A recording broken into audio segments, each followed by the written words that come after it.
You was on Ruthless and you was on Death Row too. When did you realize, man, that you went from one bad situation to another bad situation? It didn't take long. Uh, I was somewhere with Suge,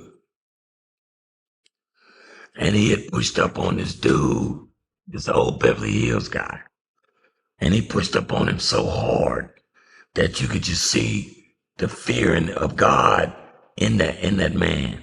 And I was like, man, this ain't good. Of course, you never see yourself in the chair that the Beverly Hills guy was in. You don't see yourself in that chair, but common sense would have should have told me then, nigga, that could be you. You know, you ain't from out here. You don't know these guys like that. But chasing that music, man. You know, chasing that music and chasing that money.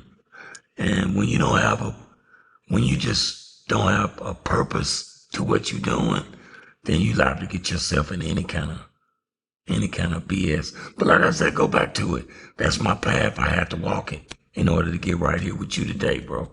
You was around Death Row at the beginning and you seen the downfall of Death Row. From your point of view, what do you think was behind the downfall of Death Row? From your point of view, when you look at it in hindsight. Greed.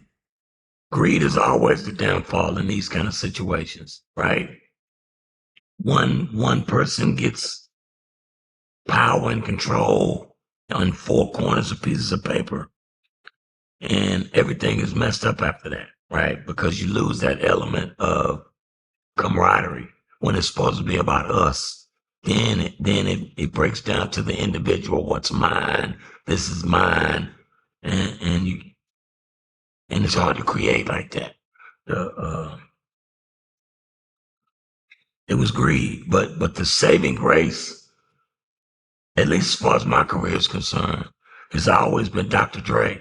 Like wherever he's at, it's going to turn out pretty good sonically. You know what I mean? Musically, you're gonna have the kind of material that you need to get out there and make it do what it do.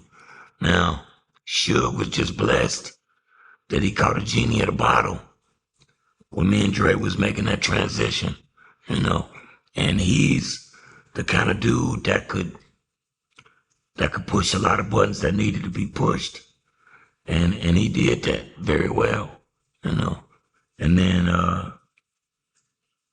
Harry O came along and added another level, you know. And so between Daz Corrupt, Jewels, RBX, Nate Dogg, Snoop, and myself, Warren G, you really had that nucleus of that whole kind of period of sound. Everything came from that. And as long as those guys was happy, you was gonna keep making that music. And so for the most part, everybody was happy. You know, they didn't know that the business wasn't great. Just like I didn't know when during the Ruthless era that the business wasn't great. You know, you kind of go through that as a young artist. But you know, some of those folks ain't like it's a trip even sitting here talking to you about this today, that some of these folks that we talking about ain't here no more. You know, these are people that I respect and love and watch them become stars, you know, because they were so supremely talented. God gave them gifts, uh, and I was the one that was really kind of fucking up, you know. Uh, but it's just crazy how things work out. But I was telling somebody else earlier today that these are just everybody has their own path, right? And so I went through that whole time period in a daze, seeing some crazy shit, being a part of some really phenomenal music, but some really crazy situations. But today, uh, even though that part of my life is fantastic and the history is amazing, I'm more I'm focused now on the mission that's in front of me, because I think it's infinitely more important. I'm focused on the voice that I have now because I think it's infinitely more important than the voice I had then, for this mission that I have now, right? It's just about growing up, and God allowed me to still be here after all of that shit. So I got some work to do to get back to these babies. So the next little D.O.C.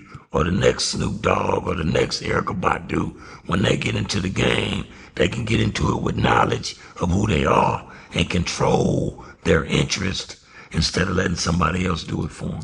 How you feel about people that say Suge Knight should have stayed behind the scenes and him getting on magazines and stuff like that played a part in the downfall of Death Row? Speaking of Harry O, I think he came out in an interview before and said Suge Knight should have stayed behind the scenes. Well, show business is a cold beast, right? That limelight will mess anybody up. Trust me when I tell you.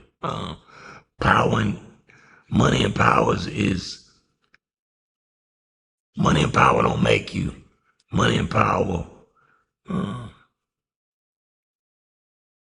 uncovers who you really are.